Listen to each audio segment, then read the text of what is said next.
paying you 64,000 and your wife the remaining 5.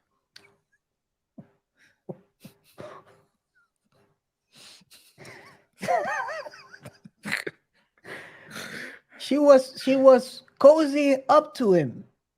He was sitting there saying, Kevin ain't worth it. That Yeah. ain't your guy. Come to me. Come here, baby. The 64,000 was guaranteed money. The 5,000 was incentives.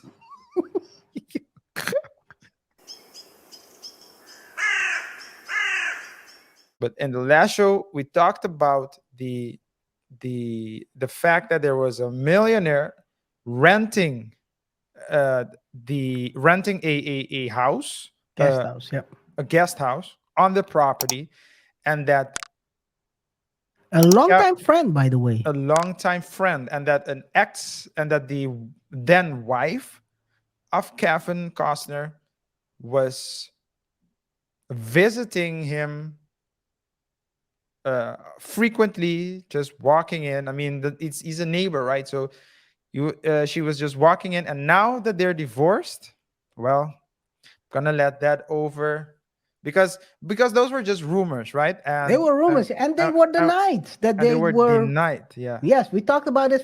Go In check the- that previous show because yeah, we covered a lot of stuff already.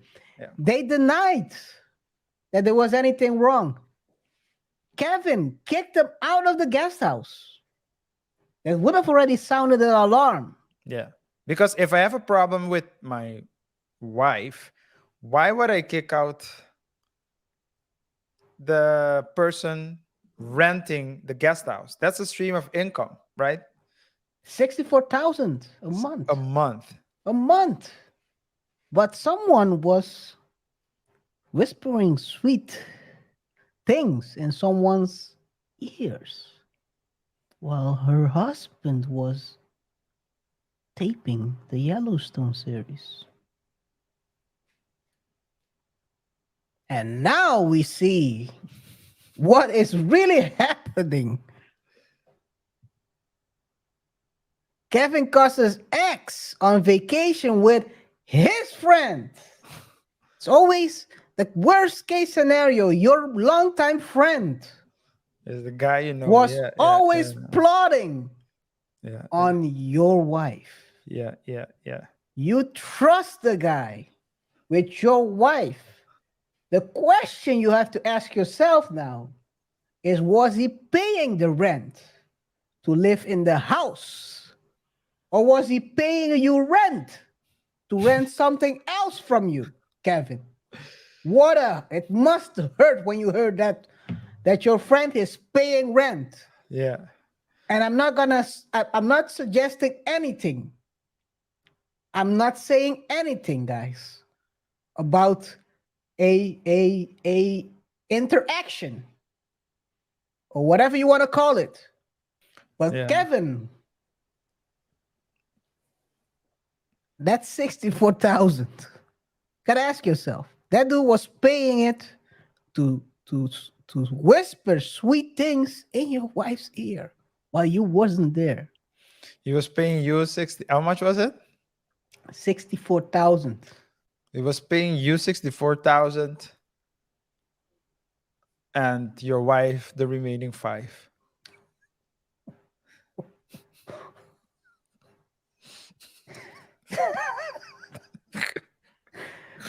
She was cozying up to him. He was sitting there saying, Kevin ain't worth it. That Yeah. ain't your guy. Come to me. Come here, baby.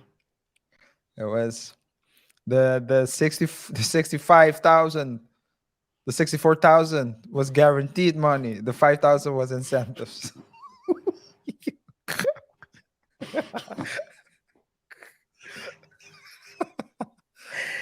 Hey, yo, well, life is wild, my dude. Life is wild. As Chris Rock said in one of his special, it's always the man you know. You know him. He's been to your house. He's eaten your food. He's laughing He's the with one. you. He's the one. He's the You one. drinking beers together. He's He's your the- boy. You think, oh, he's gonna help me protect my wife when I'm not there. But he's banging your wife when he's not there. Sorry, I have to say it, guys. I had to go there. I had to go there. Allegedly. According to the articles, he was banging the wife. Come on, man. But as we talked about, as we mentioned in the previous show, the girlfriends went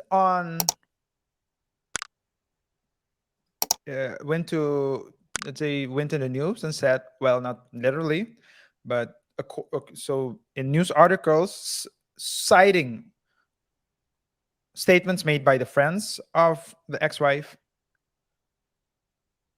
or I don't think she's an ex-wife yet, right? But of the woman, A strange wife? Is that the way you put a it? strange wife, yeah, a strange wife. She said that they said that the rumors are false. Okay, False. so we here should do some fact checking.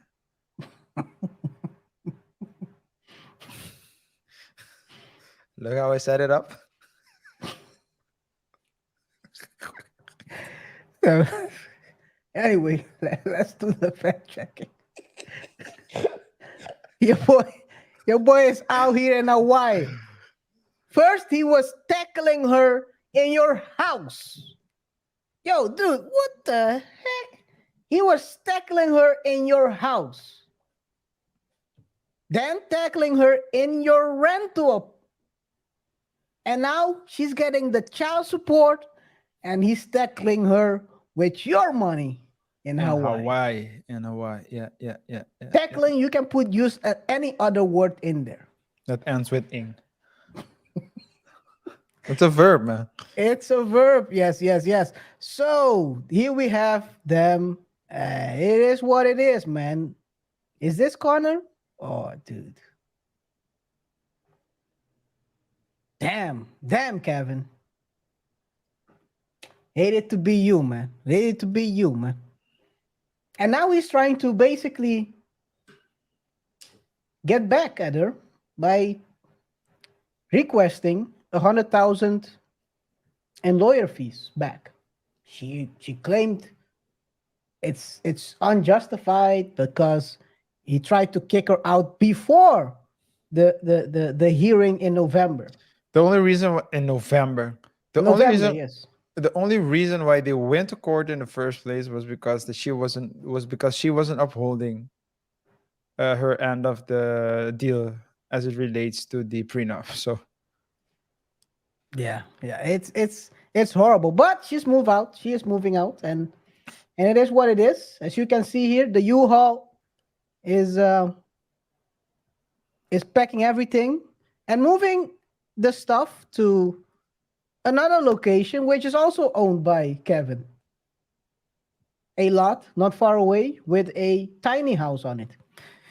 So, guys, yeah, only thing we can say is we'll have to wait till November to hear what happens with Kevin, but they are still in a very messy situation. And I think she is banking on they made this. Maybe this is maybe you can say something more about this. Do lawyers make it on purpose more messy so that the one who has more leverage or financial leverage try to settle in order to remove this off the table. media, of the table, of the media? Yeah, I mean, I don't know if I mean, You leak stuff. You litigation is a tool. You can use that tool for different reasons. You shouldn't misuse the tool. All right. Ethically speaking, you shouldn't misuse the tool. The tool is there to help solve problems between people. Now, the challenge is that at the end of the day, it is a body. So the judicial system is a body with its set of rules, set of procedures, and of course it has its limitations, because of course you're dealing with people. it's not accessible at all times. You have planning, you have certain procedures.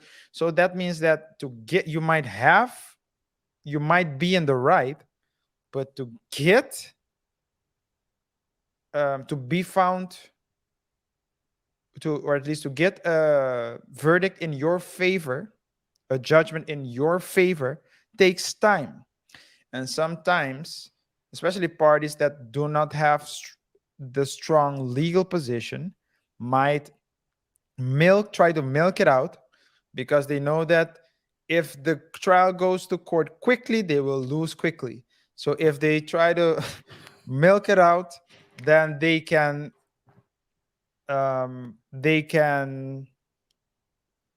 let the other party spend money, and sometimes they know that the other party doesn't have the money to pay, so the person will settle, or they know that the other party doesn't have the time to waste on the case, and they know that they will settle.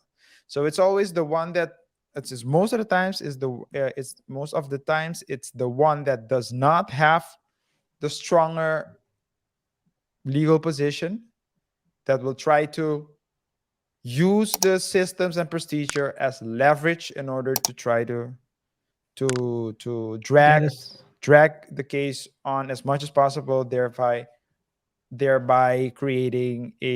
trying to create a urgency for the other party to sign. We talked about it or there's a good example is the show we talked the story we covered in a couple of shows, which is the story about the case between Michael Irving and Hilton. Is it Hilton? No, no, no, it's it's Marriott, the Mary. Marriott.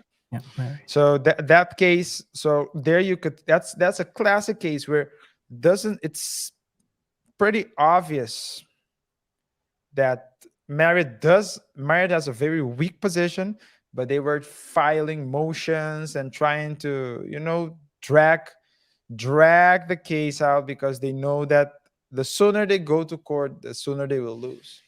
So yeah, Mm. sometimes people do misuse the system. And Michael is the collateral damage. Guys, go check out that playlist.